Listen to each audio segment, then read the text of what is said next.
तो स्वागत है आप सभी का। तो लास्ट क्लास में हम लोगों ने पढ़ लिया था हेरिडिटी एंड इवोल्यूशन का लेक्चर नंबर 1, है ना। उसमें हम लोगों ने देखा था कि डीएनए, क्रोमैटिन और क्रोमोसोम में बेसिक डिफरेंस क्या होता है ना। डीएनए से ही क्रोमैटिन और क्रोमैटिन से ही क्रोमोसोम बनता है। तो ये हम लोगों ने लास्ट क्लास में देख लिया था। आज हम लोग का लेक्चर नंबर 2 है हेरिडिटी एंड इवोल्यूशन का, और आज हम लोग पढ़ने वाले हैं सेल डिवीजन से रिलेटेड बात, है ना। कि दो टाइप्स के सेल डिवीजन होते हैं। यहाँ पे हमें जो है वो मियोसिस का काम है हेरिडिटी एंड इवोल्यूशन को समझने के लिए, कि कैसे जो है वो गैमीट्स जो होते हैं वो कैसे फॉर्म करते हैं। तो बेसिकली आज हम लोग सेल डिवीजन पढ़ने वाले हैं। तो चलिए सबसे पहले देख लेते हैं कि सेल डिवीजन का जो है वो बेसिक आइडिया क्या था। क्योंकि हम लोगों ने क्रोमोसोम बना लिए हैं, डीएनए से क्रोमोसोम हम लोगों ने देख लिया है कैसे बनेगा। तो अब जो है हमें सेल डिवीजन ज्यादा जो है वो हार्ड नहीं लगेगा, बड़े आसानी से हम लोग कर लेंगे। आज का हम लोग का हेडिंग रहेगा सेल डिवीजन।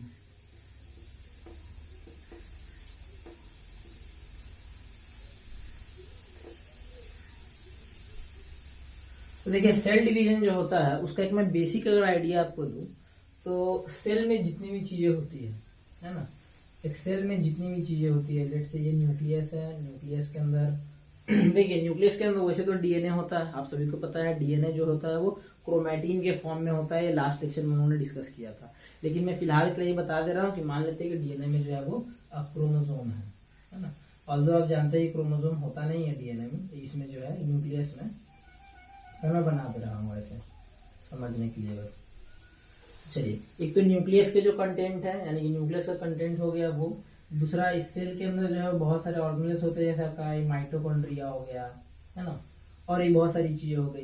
तो सेल डिवीजन जब होता है ना, तो क्या होता है कि सभी चीजों का जो होता है बंटवारा होता है ना। ये जो सेल ऑर्गेनेल्स है वो भी इक्वली डिवाइड हो जाते हैं। जैसे मान लीजिए कि 10 माइटोकॉन्ड्रिया है, तो सेल डिवीजन होगा तो 5 माइटोकॉन्ड्रिया इधर आ जाएगा, 5 इधर आ जाएगा। लेट से अगर 10 माइटोकॉन्ड्रिया नहीं है, उतना माइटोकॉन्ड्रिया नहीं है, तो माइटोकॉन्ड्रिया भी सबसे पहले अपना नंबर जो होता है वो बाइनरी फिजन की हेल्प से वो बढ़ा लेता है। बहुत सारे माइटोकॉन्ड्रिया बन जाते हैं, फिर हाफ हाफ जो होता है वो बढ़ जाते हैं। तो सेल के अंदर जितनी भी चीजें, जितने भी कंटेंट रहेंगे ना, सभी कंटेंट को जो है बांट दिया जाएगा। जो भी कंटेंट रहेगा सेल के अंदर सभी को हाफ कर दिया जाएगा, हाफ इस सेल के अंदर और हाफ दूसरे सेल के अंदर। पर हमें क्या करना है कि हमें अभी देखना, सिर्फ ध्यान देना है कि जो न्यूक्लियस के अंदर जो कंटेंट है हमारा, जो मेन कंटेंट जो क्रोमोसोम है ना, वो कैसे डिवाइड होता है, वो हमारा बेसिक कॉन्सेप्ट रहेगा यहाँ पे, है ना। बाकी चीजों पर हम लोग ध्यान नहीं देंगे कि बाकी चीजें कैसे डिवाइड हो रही है और कैसे कैसे होता है, क्योंकि वो आगे का डिस्कशन है वो। तो सेल डिवीजन जो होता है वो दो टाइप का होता है।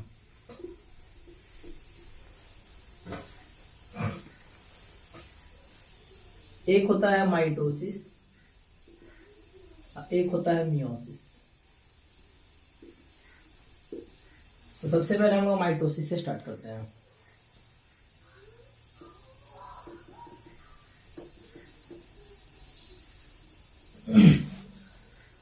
तो मैंने क्योंकि अभी बताया आपको कि हमारा सारा फोकस जो है वो न्यूक्लियस पे रहेगा। न्यूक्लियस के बाहर साइटोप्लाज्म में क्या चल रहा है उस पर हम लोग ध्यान नहीं देंगे। हम लोग को देखना है सिर्फ कि क्रोमोसोम का मूवमेंट कैसे हो रहा है ना। किसको ट्रैक कर रहे हैं? सिर्फ क्रोमोसोम मूवमेंट को ट्रैक कर रहे हैं। मैं फिर बता दे रहा हूँ यहाँ पे कि हम लोग केवल क्रोमोसोम मूवमेंट को ट्रैक कर रहे हैं, क्रोमोसोम मूवमेंट को। बाकी अदर चीजें कैसे हो रही है ये आप बड़े क्लासों में जाइएगा फिर सीखिएगा।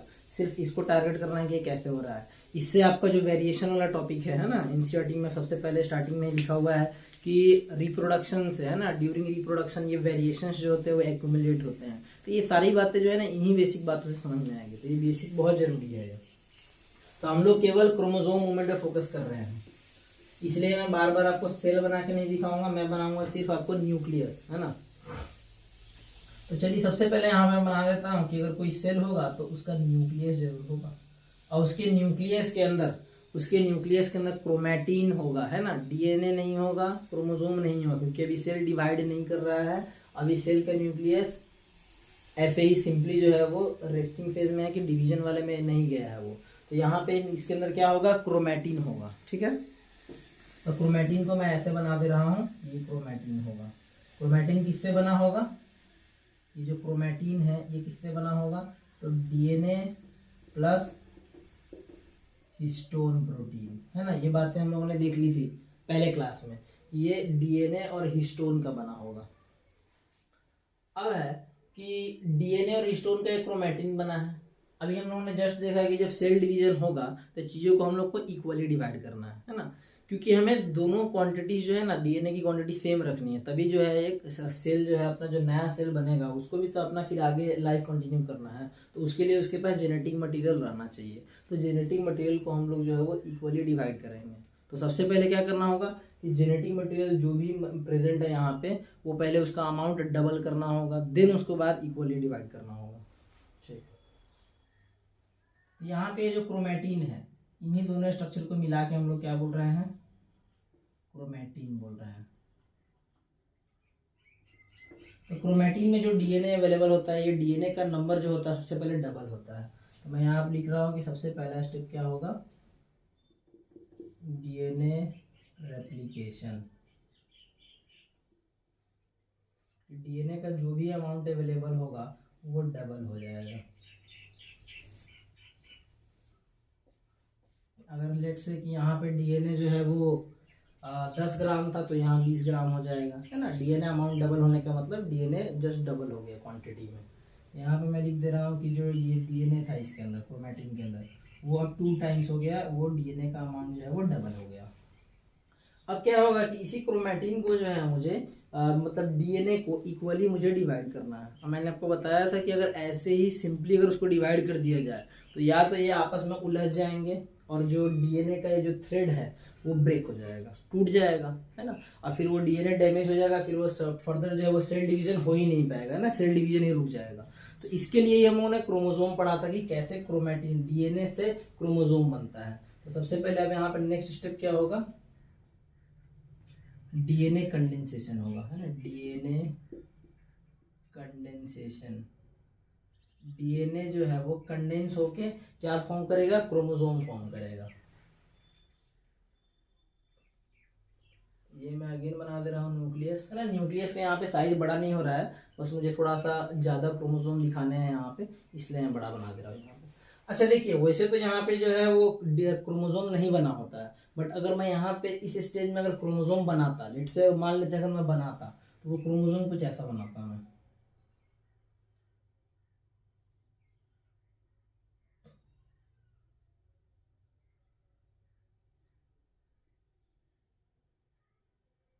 ये क्रोमोसोम कुछ ऐसा बनाता मैं अगर इस स्टेज में बनाता तो मैं। ऑल्दो इस स्टेज में क्रोमोसोम बनते नहीं है, बट अगर बनाते तो ऐसा। लेकिन यहाँ पे देखिए जरा,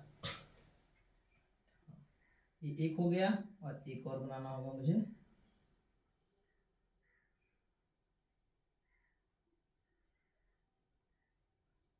अब हुआ कि ऐसा क्यों बनाएंगे क्रोमोसोम को, जरा समझिए बात को, कि यहाँ पे जब डीएनए का अमाउंट जो है वो सिंगल था, है ना, डीएनए का अमाउंट जो है वो डबल नहीं हुआ था, तो यहाँ पे क्रोमोसोम कुछ कैसा बनता, ऐसा बनता, ये एक सिंगल, क्योंकि यहाँ पे डीएनए का अमाउंट जो है वो,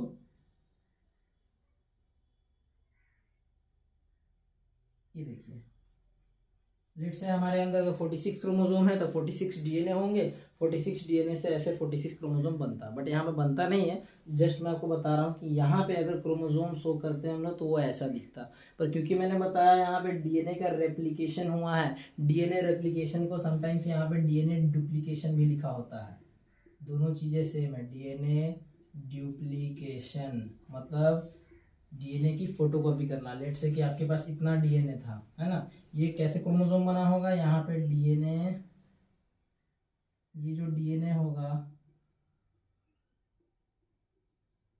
यही आपका क्रोमोसोम बना होगा। जबकि मैंने यहाँ बोला कि डीएनए का अमाउंट डबल हो गया, मतलब डीएनए कैसा हो गया होगा, अब देखिए जरा, डीएनए का अमाउंट डबल हो जाने का मतलब डीएनए का अमाउंट डबल हो गया, जितना डीएनए था उसका सेम फोटोकॉपी, है ना, सेम उसका डुप्लीकेट कॉपी एक और बन गया। तो अब जो क्रोमोसोम बनेगा वो ऐसा नहीं बनेगा, ये दोनों जब कंडेंस हो गए तो आपको एक ये वाला दिखेगा क्रोमैटिड और एक ये दिखेगा, दो क्रोमैटिड्स दिखेंगे आपको यहाँ पे ऐसे। इसलिए मैंने बनाया है क्रोमोसोम थोड़ा सा डिफरेंट दिख रहा होगा आपको इस स्टेज में।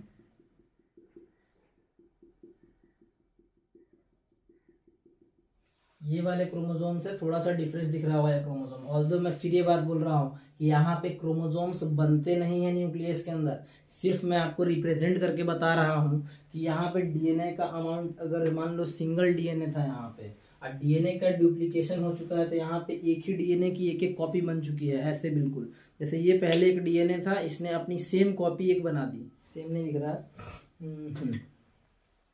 ये मान लीजिए कि ये पहले डीएनए था इस वाले स्टेज में, है ना। ऐसे कितने डीएनए होंगे, अगर हमारे अपने सेल्स की बात करें तो 46 डीएनए होंगे, क्योंकि 46 क्रोमोसोम बनने हैं ना। तो ऐसे 46 डीएनए के ना सभी की एक एक कॉपी बन गई, है ना। पहले वाले डीएनए की पहली कॉपी, फिर दूसरे डीएनए की दूसरी कॉपी, तीसरे की तीसरी, ऐसे सभी लोग ना अपना रेप्लिकेशन कर लिए, डुप्लीकेशन कर लिए और अपनी एक डुप्लीकेट कॉपी बना लिए। अब हुआ कि यहाँ पे अगर क्रोमोसोम अगर हम बनाते, ऑल्दो यहाँ पे होता नहीं, पर अगर हम लोग बनाते तो कुछ ऐसा दिखता। पर यहाँ पे अगर क्रोमोसोम बनाएंगे तो अब यहाँ पे दो दो कॉपी हो चुकी है ना, तो ये भी कंडेंस होगा और ये भी कंडेंस होगा, दोनों जब कंडेंस होंगे तो कुछ ऐसा दिखेगा क्रोमोसोम। इसीलिए ये वाला जो क्रोमोसोम होता है ना, उसके अंदर एक ही क्रोमेटिड होते हैं, जबकि इसके अंदर दो क्रोमेटिड होते हैं, और इन दोनों को जो है वो सिस्टर क्रोमेटिड के नाम से जाना जाता है ना, बहने को, है ना, सिस्टर। ये देखिए, ये पूरा यहाँ से ये पूरा ये एक सिस्टर क्रोमेटिड और ये पूरा ये एक सिस्टर क्रोमेटिड हो जाता है। तो इसको और इन दोनों को, है ना, दो क्रोमेटिड्स बोलते हैं, सिस्टर क्रोमेटिड्स बोलते हैं। तो मान लेते हैं कि यहाँ पे जो है ये डीएनए का कंडेंसेशन हुआ और डीएनए कंडेंस होकर क्रोमोसोम बना लिया। अब क्रोमोसोम में ऐसा क्यों बना रहा हूँ आपको समझ में आना चाहिए कि क्रोमोसोम को मैं दो ऐसे क्यों बना रहा हूँ, दो क्रोमेटिड्स क्यों बना रहा हूँ उसके अंदर, क्योंकि डीएनए का अमाउंट डबल हो चुका है, इसलिए मैं ऐसे बना रहा हूँ क्रोमोसोम को। अब देखिए टोटल हमारे पास 46 क्रोमोसोम होते हैं, है ना। तो मालूम है कि यहाँ पे 46 क्रोमोसोम होते हैं हमारे अंदर।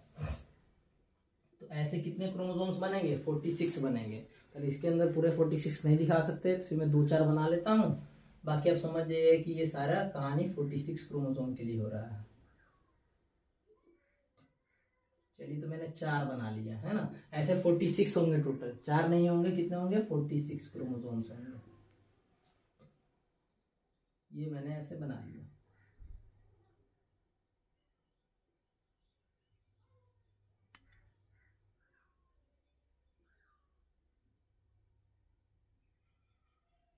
तो पहला स्टेप क्या था, डीएनए का अमाउंट डबल हुआ, फिर उसके बाद डीएनए जो है वो कंडेंस होकर क्रोमोसोम बन गया, और क्रोमोसोम्स ऐसे ना खुद को अलाइन कर लेते हैं, खुद को ना ऐसे बीच में सेल्स के बीचों बीच ला के जो है वो खड़ा करते हैं अपने आप को, सब एक के नीचे एक के नीचे एक के नीचे एक, ऐसे ही ठीक ऐसे ही अरेंजमेंट कर लेते हैं अपना, है ना। उसके बाद क्या होता है ना कि इन क्रोमोसोम्स के क्या होता है, क्रोमोसोम्स कैसे हैं अभी फिलहाल, ये दोनों ऐसे हैं क्रोमोसोम्स, देखिए ये क्रोमोसोम्स कुछ ऐसे हैं।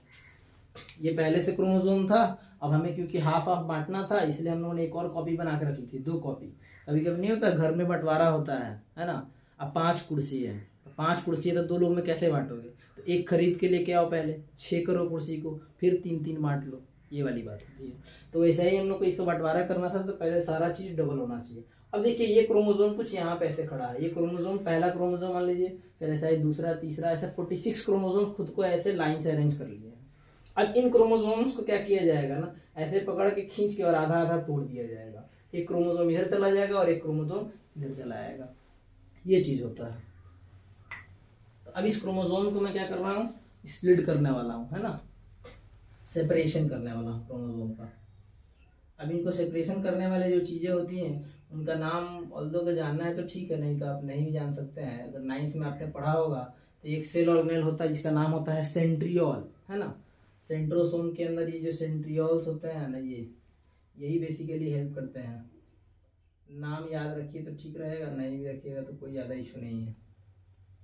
ये ऐसे क्रोमोसोम को जो है यहाँ से पकड़ लेते हैं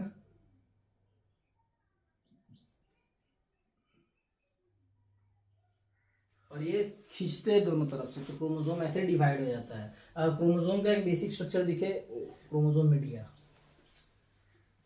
ठीक है। क्रोमोसोम का एक बेसिक स्ट्रक्चर दिखे तो कुछ ऐसा होता है, बीच में ये जो आपको दिख रहा होता है इसको हम लोग बोलते हैं सेंट्रोमियर, सेंट्रोमियर बोलते हैं, है ना। और ये सेंट्रोमियर से ही दोनों सिस्टर क्रोमेटिड अटैच होती है, इन्हीं सेंट्रोमियर्स को पकड़ के जो है वो खींचा जाता है, तो सेंट्रोमियर्स दो टुकड़ों में टूट जाते हैं, क्रोमोसोम को दो टुकड़ों में बांट देते हैं। ओके, तो नेक्स्ट स्टेप क्या होगा, क्रोमोसोम को खींच के दोनों तरफ दो टुकड़ों में बांट दिया जाएगा। तो कुछ आपको ऐसा दिखाई पड़ेगा सेल के अंदर।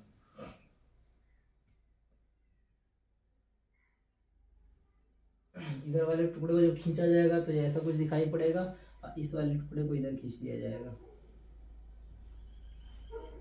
ऐसे ही चारों के साथ होगा।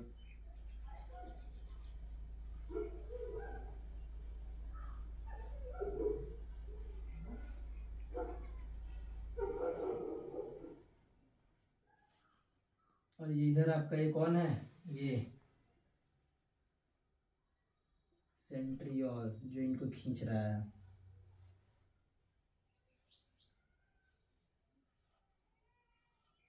इस तरीके से जो होता है वो क्रोमोसोम को दो टुकड़ों में तोड़ दिया गया। अब आता है ना कि अब क्या बोले, इसको हम लोग हाफ क्रोमोसोम बोलेंगे क्या? अगर ये एक क्रोमोसोम था तो ये आधा आधा क्रोमोसोम बोलेंगे क्या? तो सबसे पहले मैं आपको बता देता हूँ, क्रोमोसोम का नंबर जो होता है वो किससे काउंट किया जाता है? तो उसके सेंट्रोमियर से। जितने सेंट्रोमियर उतने क्रोमोसोम कहे जाते हैं। तो यहाँ पे बोलेंगे एक हम लोग क्रोमोसोम, यहाँ पे भी बोलेंगे एक ही क्रोमोसोम। बात समझिए जरा, ये यहाँ पे क्योंकि सेंट्रोमियर से काउंटिंग की जाती है, क्रोमोसोम की गिनती किससे की जाती है? उसके सेंट्रोमियर्स की जाती है। यहाँ पे एक सेंट्रोमियर दिख रहा है मुझे बीच में, तो ये एक क्रोमोसोम है, ये भी एक क्रोमोसोम है। ये one chromosome with one chromatid है, ये एक क्रोमेटिड वाला एक क्रोमोसोम, ये दो क्रोमेटिड वाला एक क्रोमोसोम है ना। तो क्रोमोसोम की संख्या सेंट्रोमियर से काउंट की जाती है। तो यहाँ भी सेंट्रोमियर है, यहाँ भी सेंट्रोमियर है, तो ये सभी आपस में एक एक क्रोमोसोम ही हुए, आधा आधा क्रोमोसोम नहीं बोलना है, ये एक सिंगल क्रोमोसोम हुए। तो देखिए जो 46 क्रोमोसोम थे बीच में से, उनको आधे आधे टुकड़े में तोड़ दिया गया। तो 46 क्रोमोसोम्स इधर आ गए, 46 क्रोमोसोम्स इधर आ गए। मतलब जो दो सेल्स बनेंगे इसके बाद जो दो सेल्स बनेंगे, उन सभी के अंदर कितने कितने क्रोमोसोम होंगे? 46 क्रोमोसोम होंगे। और एक क्रोमोसोम्स ऐसे दिखेंगे। क्योंकि मैं यहाँ पे कितने क्रोमोसोम लेके चला था, 4 क्रोमोसोम लेके चला था, तो यहाँ पे 4 बनाया है। अगर 46 लेके चले होते तो 46 बनाते हैं।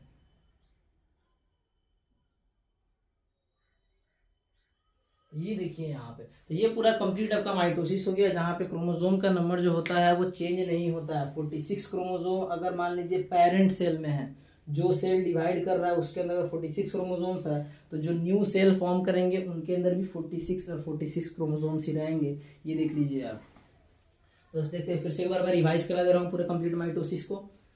डीएनए का अमाउंट पहले डबल होता है, जितना भी डीएनए का यहाँ क्वांटिटी होगा वो डबल हो जाएगा। डीएनए का अमाउंट डबल होगा, उसके बाद वो डीएनए कंडेंस होकर क्रोमोसोम फॉर्म करेगा। और कैसे कंडेंस करता है ये सारी बातें हम लोगों ने फर्स्ट लेक्चर में देख ली थी। तो यहाँ पे बन गया क्रोमोसोम। एक बार जब क्रोमोसोम बन जाता है तो क्रोमोसोम खुद को सेल्स के बीच में ऐसे एक के नीचे एक अलाइन कर लेते हैं। उसके बाद क्या होता है कि सेंट्रियोल्स, इधर से क्या होता है, सेंट्रियोल यहाँ से खींचता है।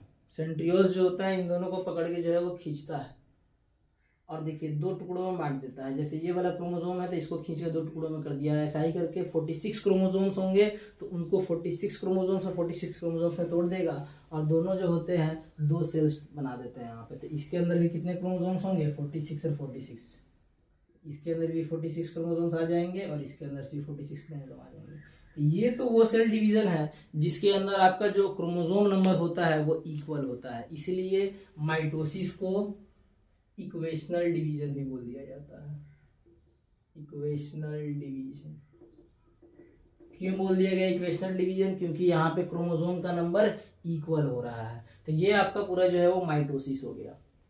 ठीक है, तो माइटोसिस आ गया, ये चीज आप नोट डाउन कर लीजिए। फिर मैं आपको बताता हूँ मियोसिस में क्या है। तो ये चीज एक बार अब मैं हट जा रहा हूँ, ये पूरा आप नोट डाउन कर लीजिए, है ना। चलिए इसको मिटाता हूँ मैं।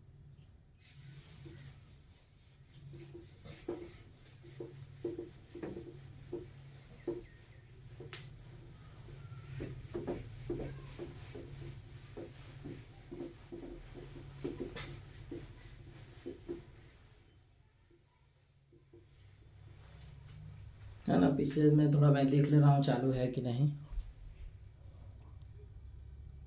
ओके, फ्लाइट मोड पे लगा दिया जाए इसको।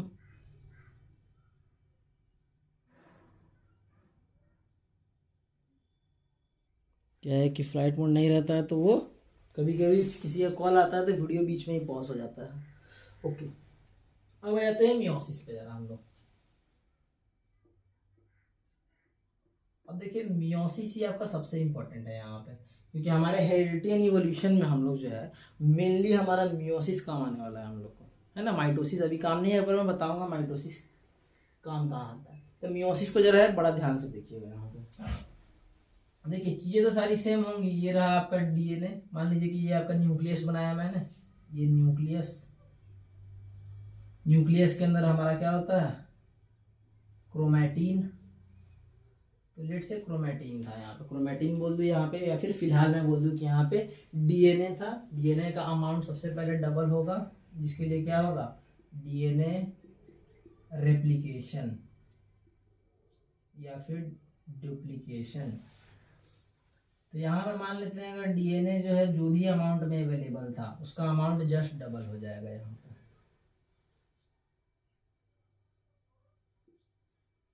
है ना।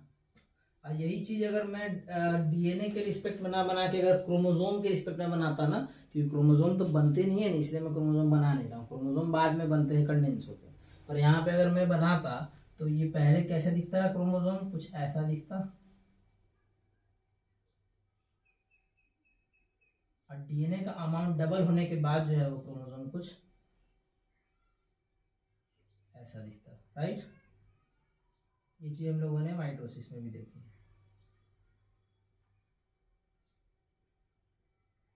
ये हो गया बिफोर डीएनए रेप्लिकेशन, और ये हो गया डीएनए रेप्लिकेशन के बाद कुछ क्रोमोसोम ऐसा दिखता। मतलब इसमें एक क्रोमैटिड होता है और इसमें दो क्रोमैटिड होता है। देखिए इस पूरे को एक क्रोमैटिड बोलते हैं ना, इस पूरे को एक क्रोमैटिड बोलते हैं, और इसको एक क्रोमैटिड और इसको एक। देखिए कैसे बता रहा हूँ मैं, कलर का इस्तेमाल करता हूँ। ये देखिए ये पूरा आपका एक क्रोमैटिड और ये पूरा आपका दूसरा क्रोमैटिड, है ना। तो दो क्रोमैटिड होते हैं इसमें, दो क्रोमैटिड होते हैं, इन्हें सिस्टर क्रोमैटिड्स बोला जाता है, बहनें, है ना, सिस्टर्स, ठीक है। इसके बाद क्या होगा आपका, तो जरा समझते हैं। अगर मैं यहाँ पे 46 क्रोमोसोम की बात करूँ कि यहाँ पे 46 क्रोमोसोम है, और ऑल्दो यहाँ पे 46 क्रोमोसोम्स नहीं होंगे, 46 डीएनए होंगे। 46 डीएनए जो होंगे वो अपना खुद का कॉपी, फोटो कॉपी बनाए होंगे, है ना। हर डीएनए अपनी कॉपी रेडी किया होगा। 46 डीएनए ने 46 कॉपी रेडी किया होगा, लेकिन वो अभी जुड़े हुए हैं, अलग अलग नहीं है। अलग अलग हो जाएंगे तो वो फिर क्रोमोसोम काउंट हो जाएगा वहाँ पे, है ना, 92 क्रोमोसोम बोलने लगेंगे। इसीलिए यहाँ पे मैं जब डीएनए बनाता हूँ तो डीएनए कुछ ऐसा दिखाता हूँ, ऐसे कुछ डीएनए। तो यहाँ पे जो डीएनए होता है ना, डीएनए का अमाउंट जो डबल होता है, अभी भी ये डीएनए आपस में जुड़े रहते हैं, इन्हें इसलिए जुड़ा हुआ दिखाता हूँ। बात समझ रहे हैं, डीएनए आपस में भी जुड़े हुए हैं। अलग हो जाएंगे तो फिर वो क्रोमोसोम काउंट होने लगेंगे ना, क्योंकि हम लोग क्रोमोसोम किससे काउंट करते हैं, इस सेंट्रोमियर से काउंट करते हैं। यहाँ पे अभी भी एक ही सेंट्रोमियर है, दैट्स वाई यहाँ पे बोल रहे हैं कि एक ही क्रोमोसोम है, one chromosome with to chromatids. यहाँ पे है one chromosome with one chromatids, है क्रोमोसोम एक ही, बस क्योंकि रेप्लिकेशन हो गया है तो दो दो कॉपी रेडी हो गई। एक कॉपी ये है ना, दो कॉपी है यहाँ पे, एक ये और एक ये, दो कॉपी है, डीएनए की दो कॉपी है, ठीक है। अब जरा समझते हैं कि यहाँ पे क्या होगा इसके बाद डीएनए का, या फिर डीएनए ना बोल के ना ज्यादा अच्छा रहेगा, क्रोमैटिन कंडेंसेशन बोलो, क्रोमैटिन, क्योंकि आपको मालूम है कि ये क्रोमैटिन है यहाँ पे, है ना। तो क्रोमैटिन कंडेंसेशन बोलता हूँ मैं, कंडेंसेशन। कंडेंसेशन मतलब क्रोमैटिन अपने आप को क्या कर रहा है, वो कंसाइज कर रहा है, छोटा करके क्रोमोसोम बनेगा यहाँ पे। तो ये मैं अगेन यहाँ पे दिखा दे रहा हूँ कि 46 क्रोमोसोम्स तो होते हैं, बट यहाँ पे आपको मालूम है कि 46 क्रोमोसोम्स मैं यहाँ पे नहीं दिखा पाऊंगा, तो कुछ ही दिखा रहा हूँ। यहाँ पे कुछ अलग क्या होता है थोड़ा सा, जैसे लेट से यहाँ मैं कितने क्रोमोसोम्स दिखा दूँ आपको, 1 2 3 4, है ना, 5 6 ही दिखा लेता हूँ, ठीक है। होते तो 46 क्रोमोसोम्स है, पर मैं आपको 6 दिखा देता हूँ। अब जरा समझिए, अगर मान लेते हैं कि ये हमारा ही सेल है ना, लेट से कि ये हमारा ही सेल्स है, तो हमारे सेल के अंदर 46 क्रोमोसोम्स एक्चुअली में आए कैसे होंगे, है ना। एक बार इसके ऊपर जरा विचार कीजिए। तो 23 क्रोमोसोम्स जो होंगे, 23 क्रोमोसोम्स जो होंगे वो तो हमें मदर से मिले होंगे, मदर से, वो भी किसे, एग के थ्रू, है ना। और बाकी के जो 23 क्रोमोसोम्स होंगे वो हमें मिले होंगे फादर के थ्रू, फादर के थ्रू मिले होंगे, वो भी कैसे, स्पर्म के थ्रू। तो क्योंकि स्पर्म और एग जो होते हैं आपस में फर्टिलाइज होते हैं, तो 23 क्रोमोसोम मिलके जो है फिर हमारा जाइगोट बनता है 46 क्रोमोसोम वाला। मतलब हमारे हर सेल के अंदर जो 46 क्रोमोसोम्स है उसमें से 23 क्रोमोसोम्स मम्मी के हैं, 23 जो है वो पापा के हैं, फादर से आए हुए हैं। तो यहाँ पे मैं 1 2 3 4 5 6 बना दे रहा हूँ। तो 6 क्रोमोसोम मैंने यहाँ बनाया, पर आपको ऑलरेडी मालूम है कि कितने क्रोमोसोम होते हैं, यहाँ पे 46 क्रोमोसोम होते हैं।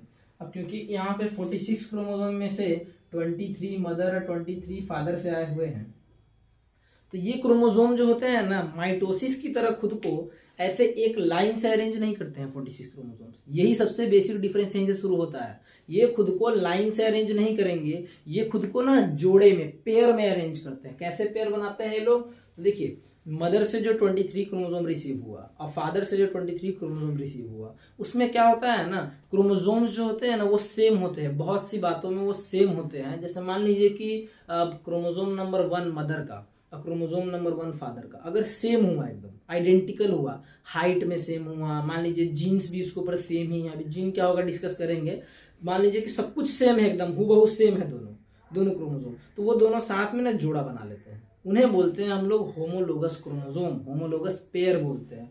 तो ये सबसे इंटरेस्टिंग बात यहाँ पे ये है कि ये जो आपको रैंडम दिख रहे हैं ना क्रोमोसोम, ये खुद को जोड़े में अरेंज करेंगे।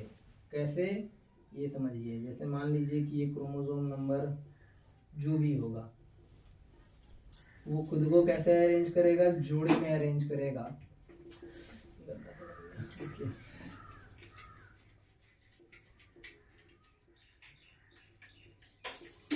ये देखिए ये क्रोमोसोम्स आपस में जोड़े में आ गए, क्यों, क्योंकि ये दोनों सेम होंगे, हूबहू सेम होंगे बहुत सी चीजों में। इनके सेंट्रोमियर का पोजीशन सेम होगा, है ना, इनकी हाइट सेम होगी, इनमें पाए जाने वाले जो जीन होंगे, है ना, वो सभी सेम होंगे।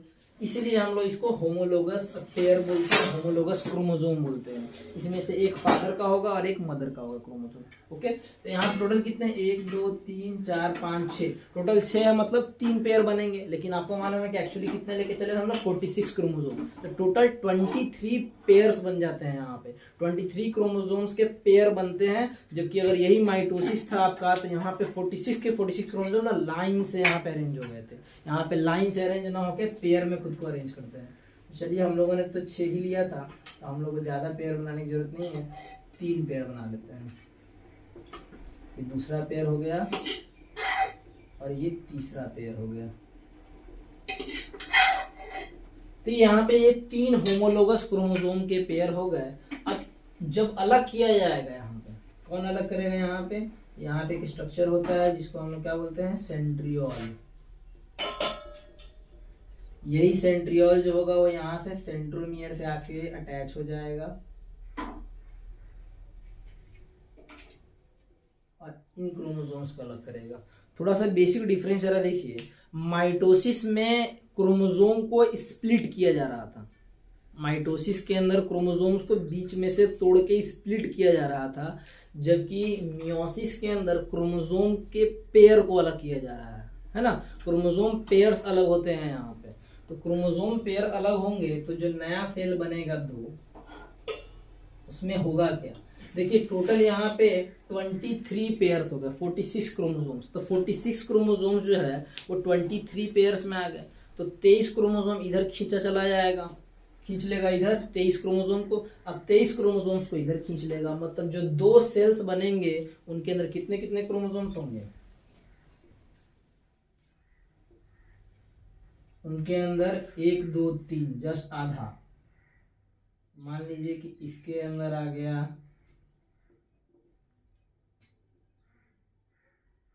कितना क्रोमोसोम, 3 क्रोमोसोम। अब 3 क्रोमोसोम इधर खींचा चला आया,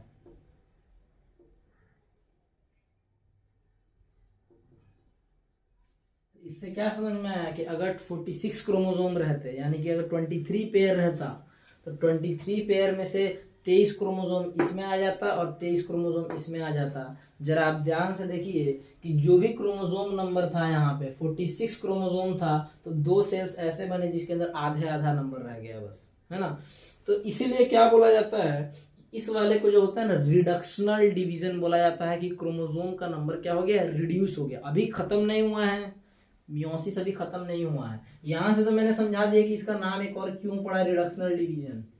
रिडक्शनल डिवीजन क्योंकि यहाँ पे क्रोमोसोम नंबर रिड्यूस हो जा रहा था, कम हो जा रहा था क्रोमोसोम नंबर। अब जरा देखिएगा ध्यान से, 2 चीजें बताता हूँ यहाँ पे आपको। इसमें ध्यान से देखिए तो ये जो आपका सेल था, इसके अंदर कितने क्रोमोसोम थे, 46 क्रोमोसोम्स थे, जिसमें से 23 मदर के और 23 फादर के। मतलब एक सेट क्रोमोसोम था, है ना, 1 सेट ऑफ क्रोमोसोम जो था वो मदर से रिसीव हुआ था, और 1 सेट ऑफ क्रोमोसोम 23 का पूरा सेट जो है वो फादर से रिसीव हुआ था। तो आप कह सकते हैं कि इस सेल के अंदर 2 सेट्स ऑफ क्रोमोसोम मौजूद थे, 2 सेट्स ऑफ क्रोमोसोम। तो 2 के लिए एक वर्ड यूज किया जाता है, ये जो हमारा सेल था ना ये डिप्लॉयड था। डिप्लॉयड,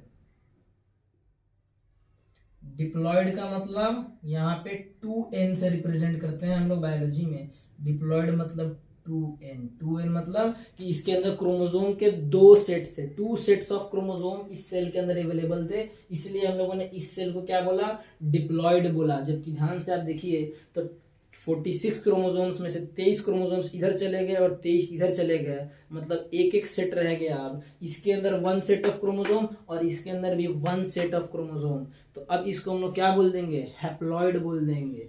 इसलिए ये जो सेल्स बनते हैं ना, इसके अंदर क्रोमोसोम नंबर आधा हो जाता है, 23 क्रोमोसोम इधर और 23 क्रोमोसोम इधर। क्योंकि हम लोगों ने 6 लेके चले थे तो मैंने 3 और 3 लिखा था, अगर 46 लेके चले होते तो 23 लिखता मैं। ये जो सेल्स बने, ये सेल्स जो बने वो हैप्लॉइड बन गए, मतलब एन से इनको रिप्रेजेंट करेंगे हम लोग, ये हैप्लॉइड बन गए। अब देखिए कि यहीं पे मियोसिस खत्म क्यों नहीं हो जाता, मियोसिस जो है वो यहीं पे समाप्त क्यों नहीं हो जाता, आगे क्यों और कंटिन्यू करता है, इसका मैं आपको रीजन बताता हूँ। देखिए यहाँ पे आपने डीएनए का अमाउंट डबल कर दिया था, है ना। डीएनए यहाँ पे अगर एक डीएनए था तो उसने अपनी फोटोकॉपी बना के बन गया था, यहाँ पे डीएनए का अमाउंट डबल हो गया था, तो इसलिए ये क्रोमोसोम ऐसा हो गया था। अब बताइए यहाँ पे फिर वही क्रोमोसोम यहाँ पे है जिसके अंदर डीएनए का 2-2 है, 2-2 कॉपी है। हर क्रोमोसोम के अंदर डीएनए की 2 कॉपी है, हर क्रोमोसोम के अंदर डीएनए की 2 कॉपी है। यहाँ भी 2 कॉपी है हर क्रोमोसोम की, अभी भी यहाँ 2 कॉपी है। कॉपीज जो बनाई गई थी वो किस लिए बनाई गई थी, ताकि उसको बांटा जा सके। तो क्या अभी जो डीएनए की कॉपी है वो बटी है, नहीं बटी है, अभी भी डीएनए की कॉपी इसमें अवेलेबल है। और एक ही जैसा डीएनए 2-2 इसमें रहेगा तो गड़बड़ हो जाएगा ना। डीएनए की 2-2 कॉपी ये क्या करेगा, ये वाला सेल, है ना। 2 कॉपी बनी क्यों थी, क्या कि 2 जो कॉपीज बनी है वो डिफरेंट सेल्स को डिवीजन का टाइम दे दिया जा सके। मतलब डीएनए में अभी क्या सेपरेट हुआ है, सिर्फ क्रोमोसोम सेपरेट हुए हैं। क्रोमोसोम्स के अंदर जो डीएनए की कॉपी बन गई थी वो अभी सेपरेट नहीं हुआ है, इसलिए यहाँ पे रुकता नहीं है मियोसिस, मियोसिस अभी आगे और कंटिन्यू होता है। तो अब मैं क्या कर रहा हूँ, यहाँ पे स्पेस नहीं है, तो अब मैं इसको बता देता हूँ, मैं दोनों सेल को नहीं, मैं किसी एक सेल को लेकर चल रहा हूँ कि अब ये अभी आगे और बढ़ेगा, अभी यहीं पर रुकेगा नहीं, इसके आगे डिवीजन आगे और होगा। और अब क्या करेगा कि ये जो 1 2 3 क्रोमोसोम है, ये क्रोमोसोम्स कैसे हैं, क्रोमोसोम्स विथ 2 क्रोमैटिड्स, है ना। अब दोनों एकदम हूबहू सेम है, क्यों, क्योंकि ये डीएनए की कॉपी से ही बने हैं ना। इसी डीएनए का तो कॉपी बना था, तो उससे ये दोनों क्रोमैटिड्स बने थे। मतलब ये दोनों क्रोमैटिड्स जो है वो एक दूसरे की जेरॉक्स कॉपी है, फोटोकॉपी है। तो अब समझिए जरा, यहाँ पे 1 2 3 क्रोमोसोम, वैसे तो 23 क्रोमोसोम इसमें रहेंगे, है ना। और यहाँ पे हम लोगों ने 3 ही बना के चला था, इसलिए हम लोग 3 बनाएंगे। ये 1, ये 2 और यहाँ पे हम लोगों ने 3 क्रोमोसोम। अब जो एक्स्ट्रा कॉपी यहाँ पे डीएनए की अवेलेबल है ना, कि ये क्रोमैटिड तो ये हो गया, है ना, इसी की एक फोटोकॉपी जो है वो यहाँ पे दिख रही है हमें। इनको अलग भी तो करना पड़ेगा ना, तभी की कहानी यही है कि 2-2 कॉपीज डीएनए के रखे हुए हैं क्रोमोसोम। तो बस वही फिर से क्या करेगा, सेंट्रियोल इनको पकड़ता है। अच्छा जरा ध्यान से देखिए कि इस बार इन्होंने खुद को कैसे अरेंज किया है, सिंगल सिंगल अरेंज किया है, पेयर में अरेंज नहीं किया है। पेयर बनेगा भी कैसे, 23 का पेयर कैसे बनाओगे, 23 पेयर्स में अरेंज नहीं होते हैं, ये सिंगल सिंगल अरेंज होते हैं। इनको सेंट्रियोमियर जो होता है वो पकड़ के दो हिस्सों में तोड़ देता है अगेन इस क्रोमोसोम को। अब ये कुछ ऐसे दिखने लगेंगे दो सेल्स। कैसे दिखेंगे ये दो सेल्स, 1 2 3, 3 क्रोमोसोम इधर भी आ गया, लेकिन एक क्रोमेटिड वाले 3 क्रोमोसोम है ना। अब 3 क्रोमोसोम जो है वो इधर आ गया।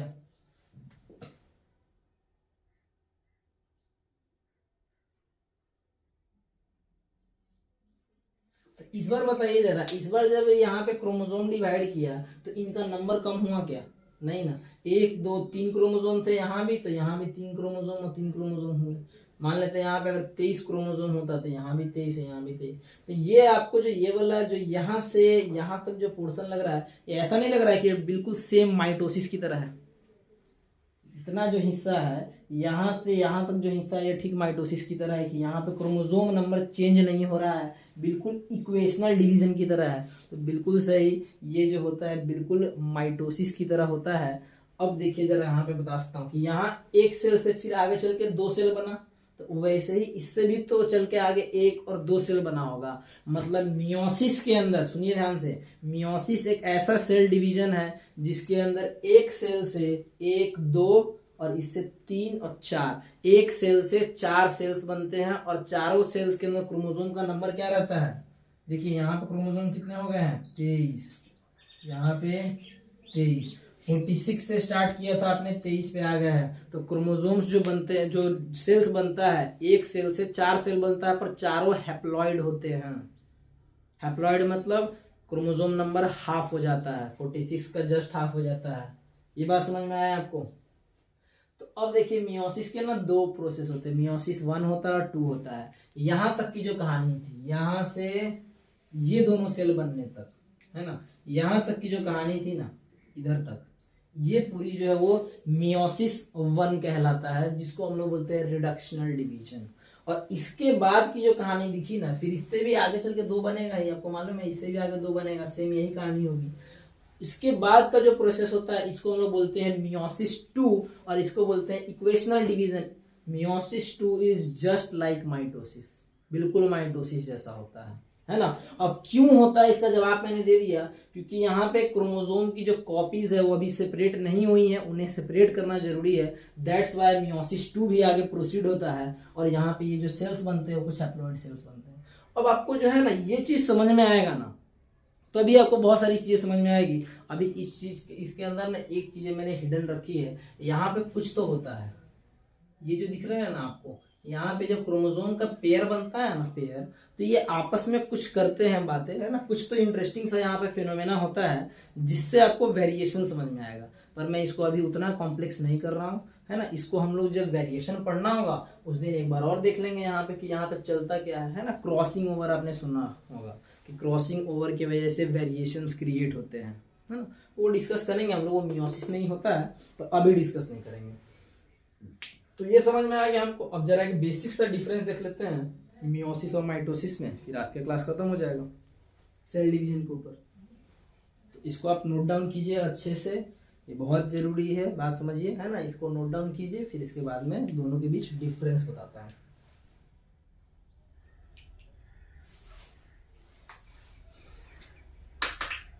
अच्छा यहाँ पर लिख सकते हैं हम लोग, ये क्या हुआ है इस वाले जगह पे, है ना, क्रोमोसोम्स का सेपरेशन हुआ है ना, सेग्रीगेशन ऑफ क्रोमोसोम, या फिर separation of homologous pair. Homologous pair का सेपरेशन हुआ है यहाँ पे, और यहाँ पे लिख सकते हैं, यहाँ क्या हुआ है, सेपरेशन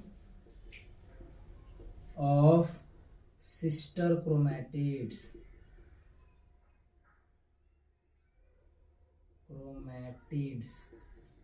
यहाँ पे सिस्टर क्रोमैटिड सेपरेट हुई है, जबकि यहाँ पे होमोलोगस क्रोमोसोम्स का जो पेयर था वो सेपरेट हुआ है। थोड़ा सा कॉम्प्लिकेटेड लग सकता है मे बी, है ना, क्योंकि कॉन्सेप्ट थोड़ा एडवांस है।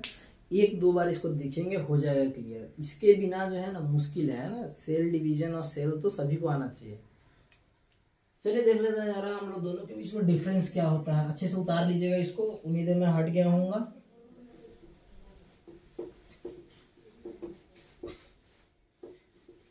चलिए फटाफट इनके बीच जो है यहाँ पे